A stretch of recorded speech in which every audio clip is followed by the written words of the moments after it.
just want to break it down what these two different things mean. Okay. So first of all, let's talk about medicine for humans in space. So when we think about space medicine, I think a lot of us immediately think about, oh, how do we do medicine in space? And that's actually a really big field, a lot of interest in this area. So this guy, a gentleman called William Carpenter, I'm not sure if any one of you know or heard about this person before, but he's a doctor who is actually featured in this photo somewhere. Well, I don't know if anyone recognizes this photo, but this is actually the photo of the 3 Apollo 11 astronauts after they returned from the moon, landed in the sea, and got picked up by the helicopter. So this was the first photo of the Apollo 11 astronauts after they came straight back from the moon. Now, what's really interesting is the guy that's right there at the back behind the 3 people in the mask, he's actually a doctor. And the role of this doctor is to actually make sure that all the health of the astronauts are good after they come back from the moon, and to accompany them until they go back to their normal lives. So they were quarantined for 21 days because they were not sure if they will bring back any disease back from the moon, which we know there isn't. But back at that time, that was a big question.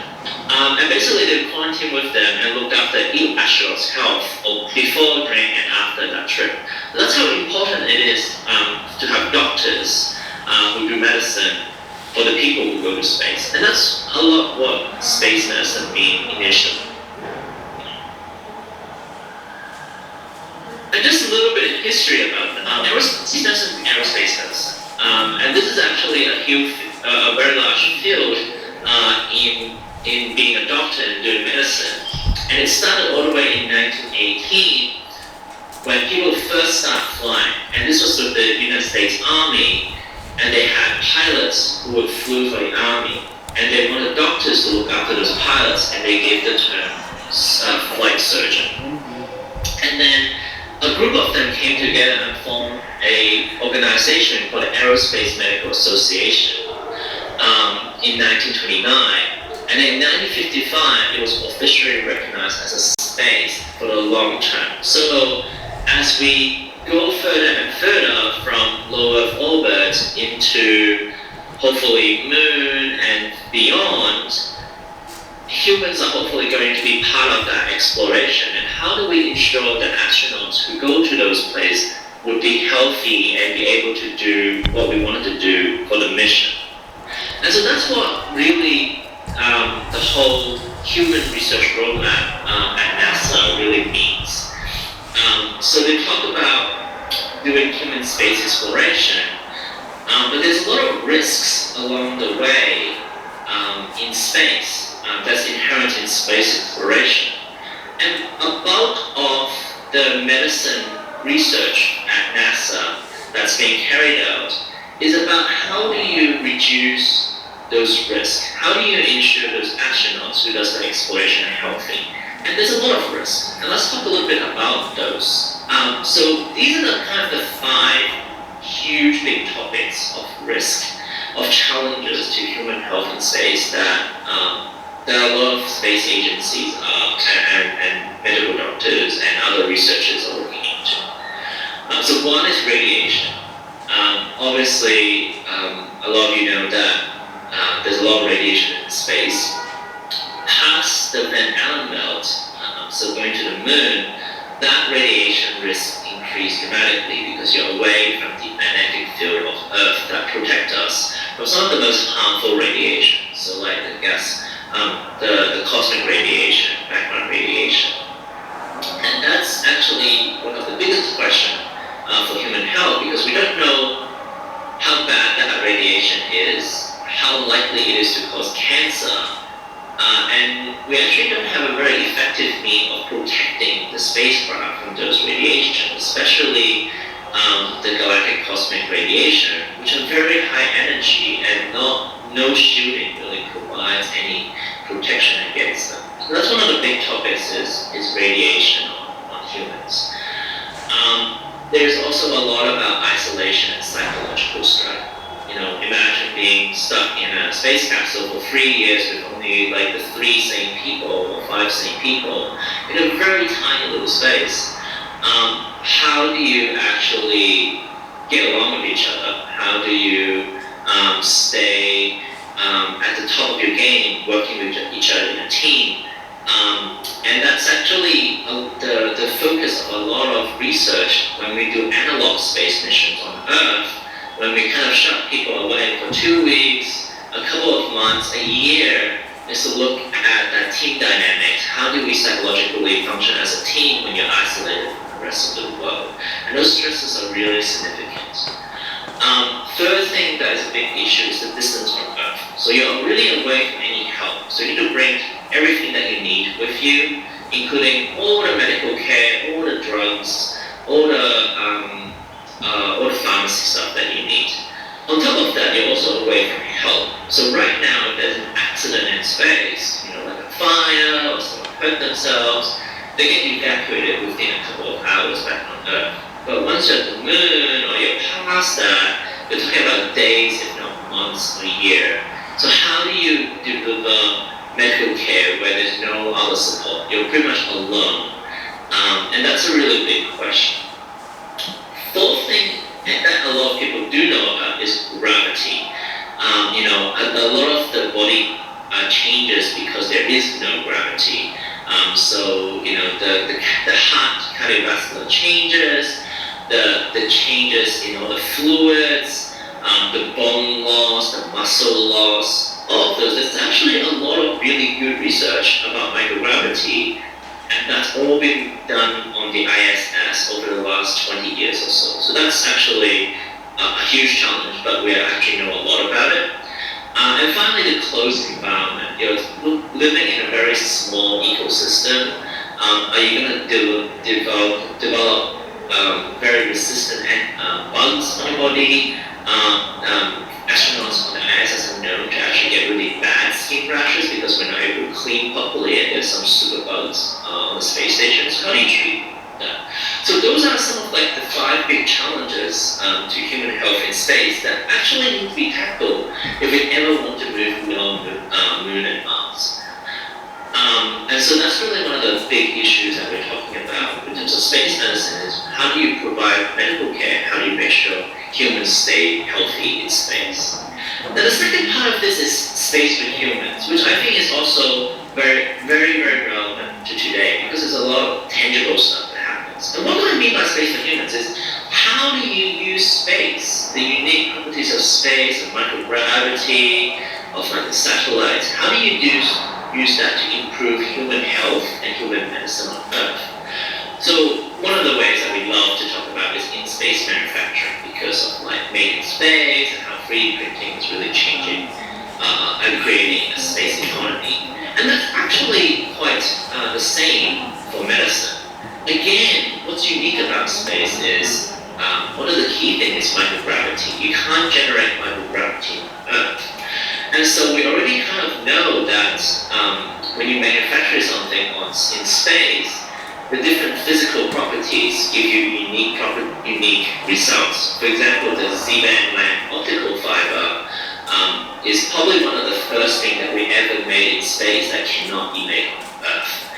This is an optical fiber made of a special kind of glass that is actually unable to be made on Earth because the gravity produces a lot of impurity in the optical fiber as it's made, but the lack of gravity and a change in the convection property in space means that you can have a very pure fiber instead of these impurities. So we know that space can produce different things. So one of the very promising things that's happening in space in terms of manufacturing is biofabrication. What do I mean by that? It's actually, the loose term is bioprinting.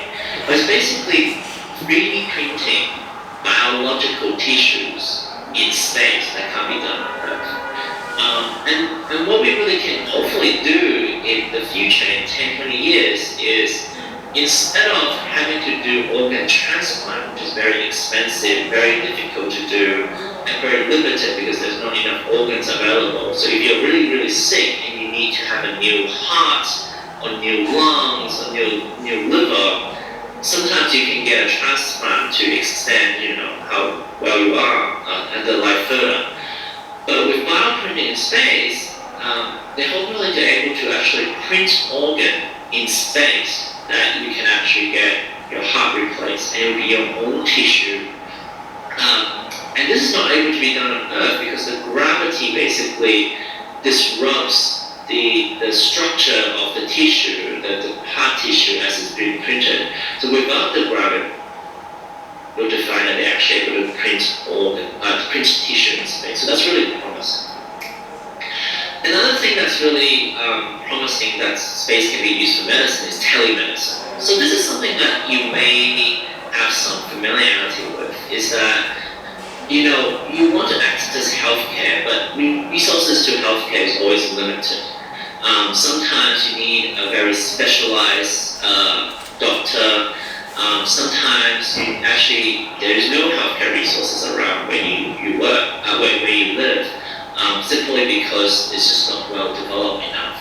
There's also, about education of healthcare professionals, making sure they stay up to date and deliver better healthcare. And so using Skype communicate and to do healthcare and to deliver medicine is becoming the next big thing in medicine. But the limitation is connectivity, right? Even in this conference, it's good enough for me to deliver a talk with a PowerPoint presentation, but it's definitely not good enough for me to do surgery. It's not good enough for me to look at a patient and tell you, oh, do this, try this, see if we can give this medicine and see if it helps. So connectivity is a limitation, and that's really the difficulty about internet. So what is the solution to this is the mega constellations. So these are constellations like OneWeb that just got set up, or the SpaceX Starlink, which aim to provide 5G connectivity anywhere in the world. Doesn't matter where you are, because of these low Earth orbit satellites, without any lag time, high quality video. And so this is what is the next thing, that you can actually provide telemedicine to anyone on Earth. And so that's another exciting application. The last thing that I want to talk about is prediction and monitoring of diseases.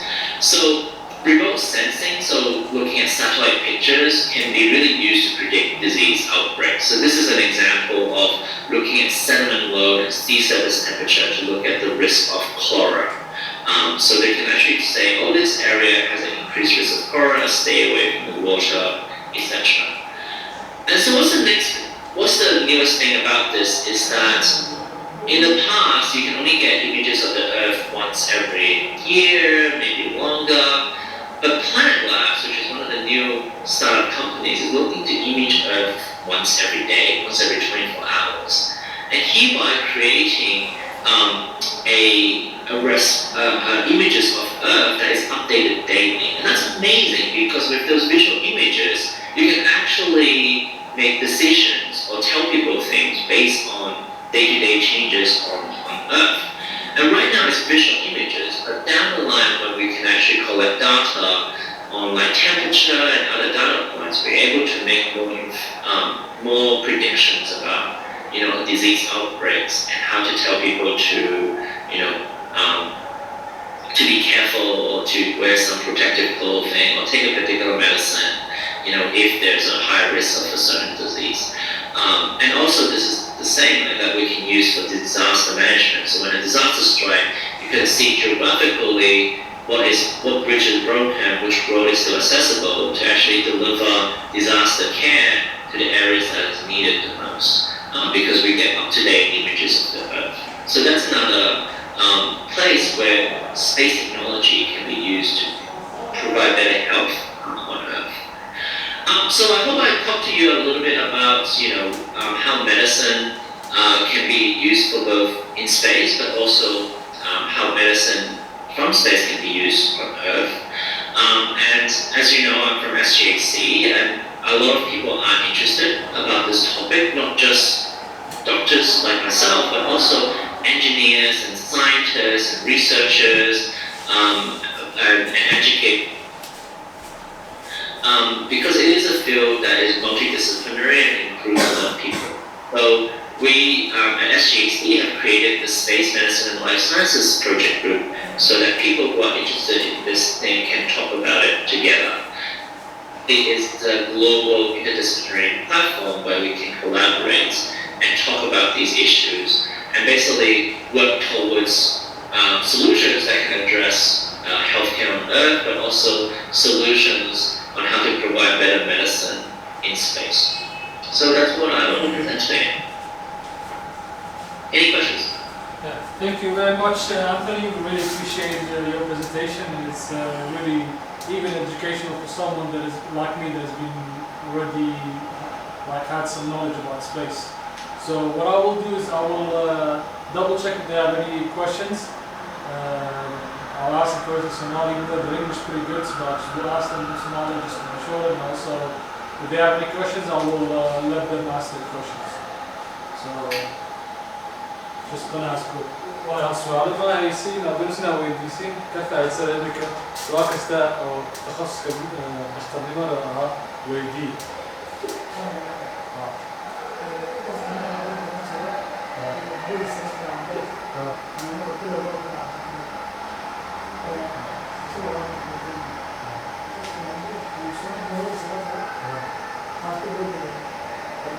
طلبات حوجة دقيقة السؤال وحاجة إحنا السويس بدل كود في جوجا ضيح مكي أدام وقت ضيح أروح أقول لهم يسافرون السلام ووري ارتباط مكي لما كنت على الميل international space station هذا حاجة مكي أدام هو عودنا وحكودا دق وحنا باليابان الكابسولة دوكها لو سؤال لكن وكانت هذيك العربة كذا تفكر بعض ندون جوجل لح بالوضع كمل لما نقول أركب جوجل إيش يصير حتى يلا في يصير اللي يصير كابيجن كيا بلوري So Hadi the gentleman who wants to know about what happens wants to know more about what happens to the human body when they are in space. For example, the bone loss. I just mentioned to them, but maybe you can tell them a bit more in detail so they can fully appreciate not only the bone loss but also vision and muscle loss and stuff like that. Yeah, sure. So the changes. So basically, you have to think about that the human body developed in 1G of gravity. So the moment that it gets into space, there's a lot of changes in every single system of the human body.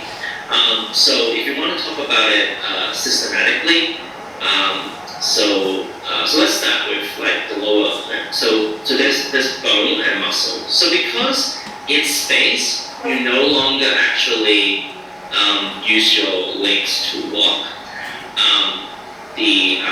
the body starts reabsorbing those bones because there's no longer any stresses on those bones. So your bone gets very brittle and weak. As far as I know, there hasn't been anyone who has fractured their legs in space, but there's a really high risk of them actually breaking bones once they get back on Earth, because once they have to get back to 1G gravity again, the bone is so weak that they are very prone to fracture. The other thing that is, unfortunately, even though they do like 2 hours of exercise to try to prevent that loss, it's already shown that they will never recover the same bone mass before they went to space. So they will always lose some bones every time they go to space. Can they still walk when they come back to Earth? Yes, but it takes a little bit of time, and that's why they always carry the astronauts after they land back on Earth. So that's the bone. The muscle, so again, in the lower leg, the muscle is being lost because they're not using the leg a lot to walk anymore. So you imagine every day we stand up, we walk around, that's actually putting stress on the muscle, and that's actually making sure the muscle is still there. But that muscle mass will go away. So they actually get what's called atrophy. So it's basically get like the legs basically thin out because they lose muscle mass. But that's one thing that happens. Then we can move up the body. So we know the gut actually works really well. And in the first space mission, they were actually, one of the Gemini missions was actually trying to see if they can eat or drink, because they weren't even sure if they were able to do that. So the gut actually functions really well. You don't need gravity to swallow and for food to move through the body, so that's good. But what's really a concern is that the gut biology, the bacteria in the gut, actually changes. So we don't know if that's going to make the astronauts more sick. Then there's the heart. So definitely the cardiovascular changes is very significant. There are a lot of changes to because the blood no longer pulls down to your leg. All the fluid, because there's no more gravity, shifts towards the center of mass. So that's why in the videos that you see of astronauts, their head looks really swollen, like really big, and they look like disproportionate. It's because all the fluid shifts to the head. So this means that the heart actually needs to do less work. And so, as you know, anything that doesn't actually get worked repeatedly, they get weakened. So there's actually, the heart is weaker the longer they spend on Earth, and then they're not as good as getting the blood all around the body. And also there's also this fluid shift to the head. In terms of the vestibular neural system, so the nerves, so the biggest concern of this moment right now with the vestibular neural system is that there's actually, we think that the fluid shifting to the head is causing some swelling all around the head, but particularly on the optic nerve, which is the nerve that brings the images from the eye to the brain. And that's actually causing problem so significant to the fact that some astronauts are having changed vision and concerning for going to blindness. It hasn't really happened to the point of getting blind yet, but the issue is that their vision is changed. So they will maybe go into space with 20/20 vision, so it doesn't need any glasses. But when they land back on Earth, they will actually end up needing like reading glasses for at least the first couple of months until the vision adjusts again. And there's very good evidence to show that there's swelling around the optic nerve that might actually damage vision permanently. So that's actually one of the biggest research areas at NASA right now, because they don't want astronauts to end up going blind on the way to Mars. And so that's a big issue. We also don't know what the swelling does to their brain and to their ability to function and concentrate, and whether that has any effect on psychological functioning, like whether that makes them a little bit more moody or aggressive or function slower. So that's all a big question. What else? Some other changes that are a little bit less serious but also interesting to know is that, for example, the taste changes. Like, because of all the swelling in the face, they're not as good as sensing taste. So astronauts actually prefer more flavorful or spicy food when they're in space, because they're not able to discern like the finer taste the longer they're in space. So they actually have a lot of requests for hot sauces. But that also is a big issue, because if you can't really taste your food and everything tastes bland, it really also affects your mood, and it's a really issue in ensuring that astronauts have good well-being in space. And then like minor things like skin, like for example, like the bottom of your feet, there's this like thick kind of like padding because you've been walking for all your life. That skin actually shreds. So when they come back from space, the skin tissue on the bottom of the feet actually is really thin. And that's actually an issue in space, because if you actually ever look into the shower area of the ISS, all around the drainage vent is full of skin cells. It's really disgusting.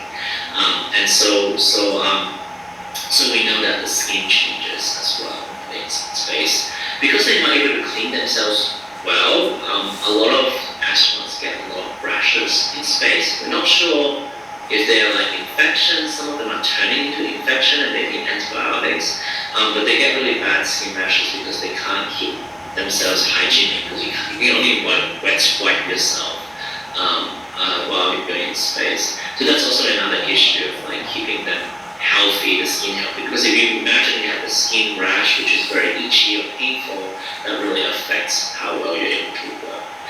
And that also leads to the issue about infection and immuno status, because we know that the immune system is changed and they're not as good at responding to viruses as we are on Earth, so they can be more prone to get sick. So those are just a big list of some of the changes that happen to the human body in space. So finally, one more thing is the vestibular nervous system when they first get in space, because they no longer are able to have their cocked ear to turn their head, they get really ill, sick in space for the first couple of days, like vomiting sick, because they have to adjust to the lack of orientation. And that's actually quite a big issue, because if you're going to go into space for 7 days and you're like feeling nauseous and vomiting for the first 3, you're not going to be able to be much use to anybody. So actually, there's a lot of research into figuring why they get sick and nauseous.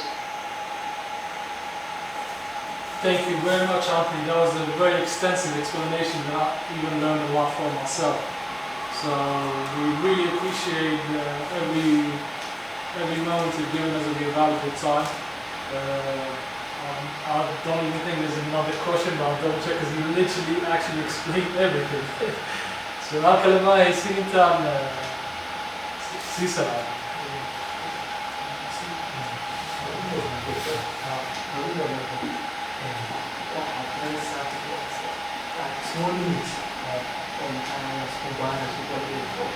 والسؤال اللي فوق تخصص كم كان الميديسين كم سؤال سبيس سبيس أنا أتكلم في جوائي مين المقام عن كلمة الميديسين بس الميديسين كلمة الميديسين هاي كل نتيجة من شوفي كل من دون القفل كل انتهاء ذكر ما قاعد كل يوم نقص لما كان بدل ما سني هذا لكن experiment في سمانية مكان وفق جد كيس إن تو قاعدة يقاط إن تو قاعدة مكان experiment كاسو حاسس سمانية مكان ولي لما قررنا لما تجاب لما لا ينتقف كل انتهاء ذكر أذوق كل انتهاء قف كل نحى يوم مكان شكل ناصل عقل غير. So the question that the gentleman here asked was, how long can actually someone survive or live in space? But I said to them, the quick explanation that I've given is like, we don't really fully know because we haven't really tested to the fullest, because obviously no one wants to get a bad reputation, someone dying in space. NASA doesn't want to have that in their name. So we can't really fully answer that question because we don't know how far. I agree. And the longest we've ever been able for about a year or something, but we just don't know how much, if it's longer, what other bad effects. Because we always think about bringing them back on Earth, so we want to make sure they are well when they come back to Earth. So nobody's willing to risk that. True. So yeah, that's the question. Hopefully we don't have to answer at any time. I don't know what to do in space. Check one last time. Is there any other questions? So